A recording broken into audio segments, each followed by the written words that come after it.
Carlos nos ha traído una botella de vino. No estaba en el mapa, pero siempre en esta cabina es bien recibido el vino. Yuliño está feliz, obviamente. Ya Yuliño, ya llegó el vino.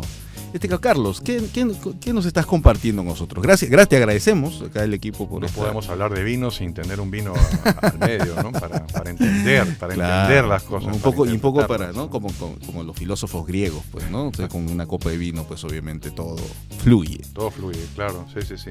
Carlos, ¿qué tenemos ahora? Es un vino español, de la bodega de la familia Fernández Rivera, los descendientes del patriarca Alejandro Fernández, que murió el año pasado. Famoso, ¿no? Sí, Alejandro Fernández, maestro. Fundador de la bodega pesquera, de la Ribera del Duero, pues que hizo historia. Es uno de los grandes personajes del vino español, en realidad. Claro. Y bueno, fue ampliando su portafolio de bodegas y de productos, y que he traído acá pertenece a la bodega de Esa La Granja, de la zona de Castilla y León, y es un vino a base de tempranillo, que ha sido envejecido en roble, y que tiene muy buena relación calidad-precio, así que es interesante probar también esos vinos que sorprenden. Claro, ¿no? Y eso es lo que tú acabas de mencionar, estimado Carlos, la relación calidad-precio. Es decir, cuánto pago y cuánto recibo por lo que estoy pagando, ¿no? Entonces, desde mi punto de vista, la relación calidad-precio es algo que prima en el momento de adquirir una botella, porque al final, ¿no? ¿Cuánto pago, cuánto recibo? Y en este caso, cuando tú nos traes esta botella y nos mencionas ese detalle de la relación calidad-precio, debo suponer que por un precio, digamos, asequible, manejable, pues obviamente recibes más. ¿De qué zona es este? De vino de la tierra, Castilla y León, pero se hace en una zona bastante cercana a la denominación de origen Toro, entonces es un vino que tiene un poco ese carácter. Exacto, y ya desde esta zona, pues de vinos españoles de la zona de Toro, de Castilla y León, tienen una característica, ¿no? Son bastante estructurados, tienen un potencial bastante, o sea, normalmente son muy intensos. Pero bueno, vamos a probarlo, Carlos. A ver, vamos a hacerlo. Por favor, conduce, por favor, dame un gusto por conducir la cata, por favor. Dame un descanso. Cada vino es una sorpresa. Claro. A ver, color, Carlito. Interesante el color, porque nosotros sabemos que el tempranillo tiende a dar vinos con un color medio, no necesariamente tan concentrados. El tempranillo, una de las características del tempranillo no necesariamente es su color, ¿no? O sea, el color que tiene no es tan intenso como un cabernet. Entonces, esto, bueno, te adentro es un rojo rubí. O sea, me parece que las tonalidades son un poquito más Ojo, es un rubí más cerrado, más oscuro, ¿no? Este es un cosecha 2015. Y es un 2015, además, también. Entonces podemos evaluar también, al ver el color, que si bien es un color concentrado, presenta ya como algunos atisbos, algunos toques de alguna evolución, ¿no? Claro. Alguna evolución en esas color, tonalidades, ¿no? Esas tonalidades ya que lindan entre lo marrón, ¿no? Así es, se van hacia ese amarronado. Pero no es que te lo sea, sino que tiene un cierto toque en el borde, ¿no? Que ya obviamente denota que el vino no está. Claro, ya tiene 6 años de vida, ¿no? Ya, claro que sí. Lleva por roble, además el roble también influye un poco en la evolución del color, pero lo vemos, ¿no? Brillante todavía, ¿no? Con un buen aspecto. Exacto. Así que bueno, en la cata en realidad la parte visual es, como digo, como un peaje, ¿no? Un primer peaje simplemente casi para ver la condición general.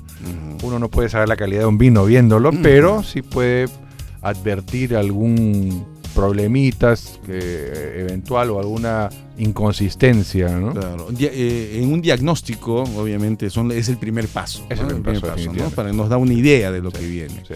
Pasamos a la fase olfativa, Carlos. Vamos a ver este vino. A ver. La copa parada, esa escuela española, ¿no? La copa parada, ¿no? Se siente bastante la madera, ¿no? Muy marcado. Y unas sensaciones relativamente frutales, entre la fruta y la madera, intensas. Siento la nota canela, unas sensaciones también a fruta, como el higo. Y ahí que se entremezclan, ¿no? Ahí es una confitura, es como una canasta de madera y ahí está la fruta encima. Sí.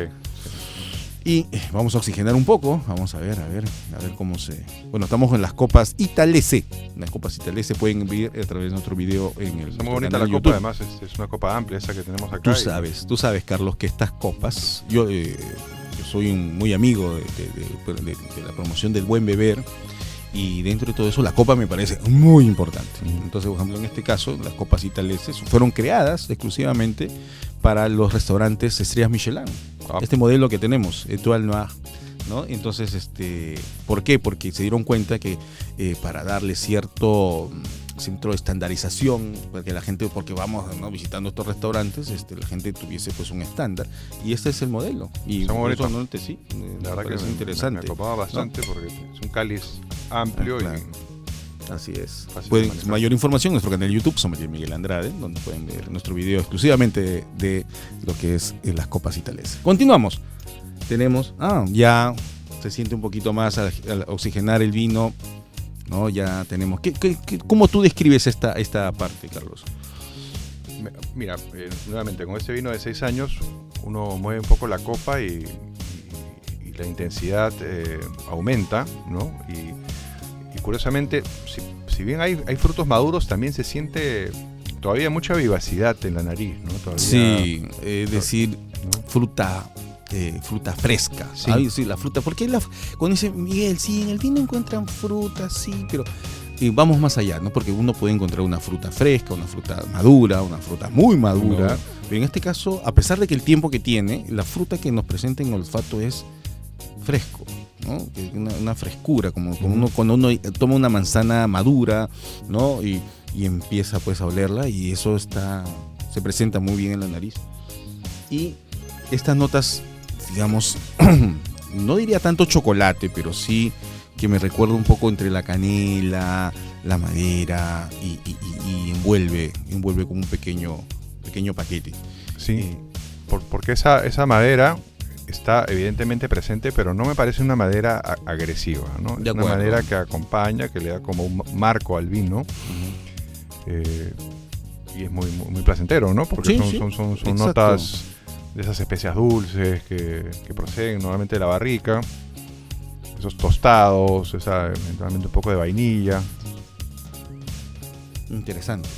Y acá estamos ahorita, de repente ese silencio se ve que nos estamos concentrados. ¿Cómo es? Sí. ¿No? Llega un momento en que ¿no? Oye, ¿dónde estoy? Estoy en la radio, pero... Sí, estás metido en la copa. Estamos metidos en la copa, oficialmente. Ya verán el video, por favor. Ahí estamos en nuestro canal de YouTube, Sommelier Miguel Andrade, por favor. Muy bien, vamos a probar el vino. Fase degustativa. Yuliño, obviamente ya se acabó la copa, seguro, ¿no? Sí, ya está bien. Es desayuno griego, Yuliño, por favor. Pan y vino. Pan y vino, por favor.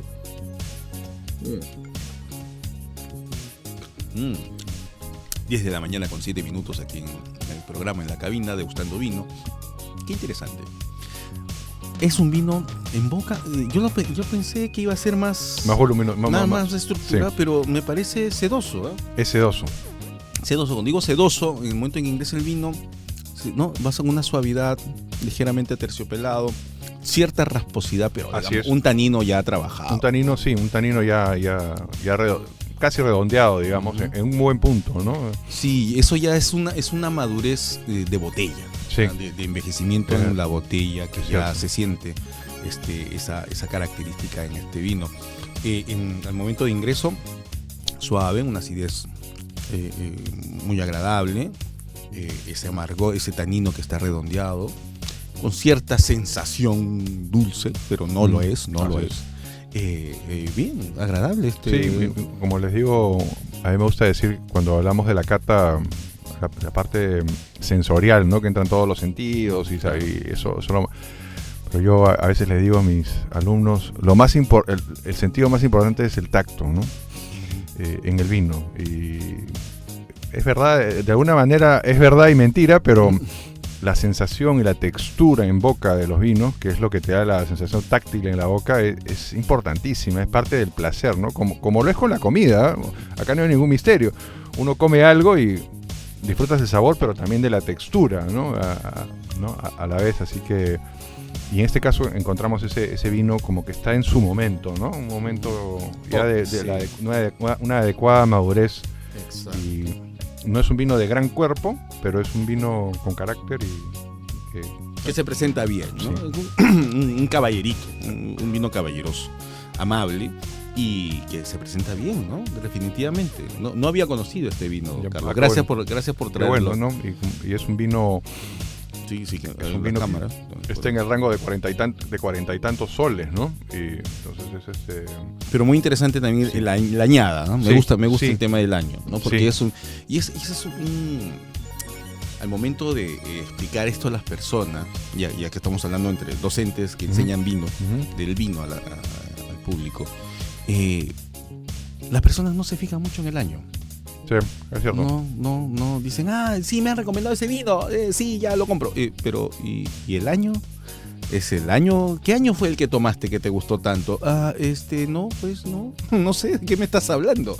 Y es muy importante recalcar eso, Carlos, a las personas. Cada año es distinto, ¿no? Y obviamente la evolución es muy importante y por eso no solamente es aprender el nombre de una etiqueta de una marca, sino también, ¿ya te gustó el vino? Recuerda el año, por favor, claro. Porque puedes adquirirlo, obviamente de repente mejor en el tiempo, pero si compras de otra añada no va a ser igual, porque a veces mucha gente dice eso, ¿no? Me sorprenden a mí, me dicen, Miguel, yo probé ese vino, pero no está como lo conocía. Claro, lo de la añada, sobre todo para cuando uno hace una compra, ¿no? O sea, por ejemplo, en un caso de un vino blanco, si tú vas a comprar un vino y te están ofreciendo un vino del 2013, un vino blanco que ya tiene 8 años, tienes que tener mucho cuidado, claro, ¿no? en ese tipo de cosas. Así que siempre hay que mirar la cosecha por muchas razones, para entender lo que estás tomando, ¿no? Exacto. Sí, y obviamente también estarán por ahí algunos amigos diciéndonos o preguntándose, pero yo he visto un vino que no tiene añada.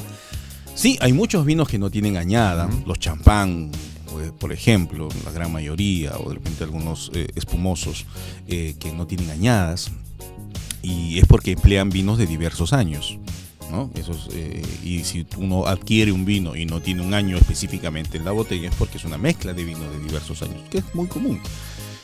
Pero muy importante, punto clave para nuestros amigos, que se tiene que trabajar mucho en el tema de el año, ¿no? Por ejemplo, en este caso que estamos degustando, gracias a Carlos que nos trajo este vino de la familia Fernández Rivera, es un 2015, que ya tiene cierto tiempo y obviamente tiene una evolución distinta en paladar, que es muy probable que encontremos un 2019 en el mercado, por ir dando vueltas. Sí, probablemente 16 o 17. Sí, exacto, entonces eso marca la diferencia, el mencionar la añada.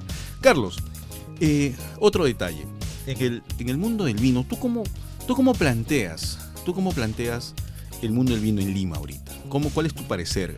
Bueno, posición post-COVID, obviamente, ¿no? ¿Cómo visualizas tú el mercado? ¿Cómo lo ves? Claro.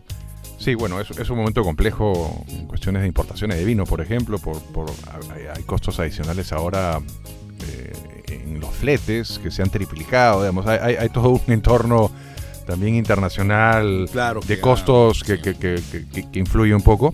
Sin embargo, lo que yo veía antes de la pandemia y ahora se está recuperando es, en el caso de los restaurantes, cartas de vinos cada vez más diversas, más trabajadas y con una cantidad de sommeliers un poco más amplia de la que teníamos hace unas décadas. Sí. Preparados y que tratan también de ir buscando cosas.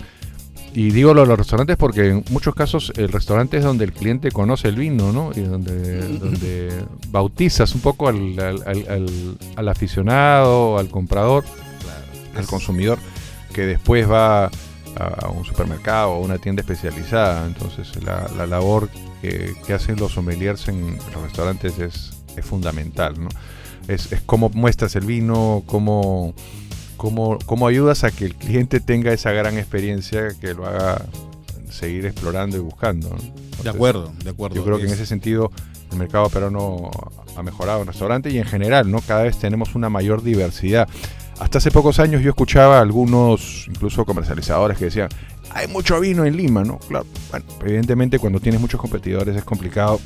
Y en algún momento había 200, no sé, 200, 500 Malbecs, ¿no? Y tú decías, ya, todo esto es igual, todo esto es un mismo océano, ¿no? Claro. Sin embargo, lo que le faltaba en ese momento al mercado era diversidad. Podías tener mucha cantidad de botellas, muchas marcas, pero no había la diversidad suficiente, ¿no? Hoy vemos que van llegando vinos franceses, por ejemplo, como los que has catado la semana pasada de Alsacia, que ¿no? Es importador que trae muy buenos vinos. Hay han llegado rápidamente varios vinos franceses. Exacto, o han vuelto muchos de ellos, ¿no? Es cíclico. Y ¿no? entonces has tocado un tema muy importante. Interesante eso. ¿Recuerdas cuando empezamos? Estaba el vino francés todavía. Claro, ¿no? Claro. Era muy normal hablar de un Châteauneuf-du-Pape, de un Côte-du-Rhône, sí. de un Chassagne-Montrachet, de un Mersol, que se siguen vendiendo, obviamente, pero como digamos que... Desaparecieron un poco del ojo del consumidor común, ¿no? Exacto, no se escondieron. Yo recuerdo mi primera carta de vinos, estamos hablando del año 96, y la que hice, pero trabajaba con una carta en el año 95, porque bueno, yo empecé antes de eso, pues, ¿no? Mesero, obviamente, por si acaso, para ser sommelier tienes que haber sido mesero antes, obviamente. Entonces, dentro de todo eso, trabajaba con una carta en el Hotel César de Miraflores. Mira. Yo era un mesero de banquetes, ¿no? Y obviamente iba a apoyar a los restaurantes, ¿no? La esquina, en la esquina, en el último piso, ¿no? En la azotea. La azotea, claro. La azotea, que tenía un buffet impresionante, ¿no? con una vista al mar increíble, ¿no? Entonces, dentro de todo eso, había una carta de vinos y todo. Yo no entendía nada, pues, porque en fin, yo recién tenía 18 años, 19 años, y cuando estaba ahí, pues, visualizando, decía, todo estaba en francés. Todo en francés. Y no había nada de Argentina, nada de Chile. ¿Verdad? O sea, tenías que ser o francés o italiano, ¿no? Entonces ya estaban los famosos Barolo, los vinos de la Toscana, los Chianti, ¿no? Es Chianti, ¿no? Después, obviamente, gracias a Real Idiomas, que venimos a aprender francés, inglés, italiano a través de Real Idiomas. Entonces, me di cuenta de que, y ahora, mi estimado Carlos, ¿te has dado cuenta, porque tú estás en el rubro, que ha vuelto una ola, es cíclico, ¿no? Sí. Y ahora nuevamente la gente está tomando vino francés, ¿no? Y que está conociéndolo, ¿no? Que se da cuenta que es otro aspecto. Tú como, si tú tuvieses que tomar obviamente, no quiero hacerte una pregunta complicada, pero si tú tuvieses que decidir por un vino de un país, ¿por cuál te inclinarías? Sí, es difícil, pero creo que, por ejemplo, a mí me encanta el vino italiano y creo que es un vino muy diverso y fantástico, pero si tuviera que hacer esa decisión tan cruel que me planteas, tendría que escoger Francia. Por su diversidad y por sus vinos de gran calidad en diversas zonas, ¿no? En Burdeos y en Borgoña y en el Jura y en Alsacia y Champagne, claro, y en el Roda, ¿no? Entonces, hay unas joyas, ¿no? Sí. Pero también Italia, España son fascinantes. Sí, ¿no? claro. Y mira, una pregunta difícil la que te hice, ¿no? Porque al final nosotros somos como jueces, pues, ¿no? Claro. Entonces no podemos inclinar la balanza en ningún lado. Así es. Sin embargo, hay siempre, pues, ya desde una opinión personal, ¿no? Porque al final lo profesional lo manejamos aparte, ¿no? Profesionalmente todos los vinos son buenos. Claro, además lo que se está haciendo en Chile, en Argentina, la evolución que han tenido Chile, por ejemplo. Hay un crecimiento, una ampliación de las fronteras vitivinícolas, que es increíble, ¿no? Y lo mismo en Argentina, ¿no? Cada país tiene lo suyo, ¿no? Pero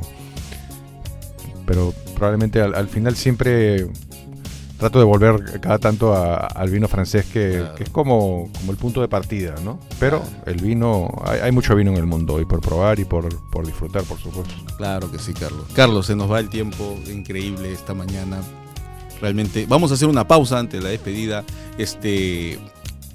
Estamos disfrutando de un familia Fernández Rivera, un DG muy agradable. En breve vamos a hacer una pausa y regresamos con todos ustedes a través de Red Wine Vinos y Más, a través de Café Radio. Compartimos tu esencial.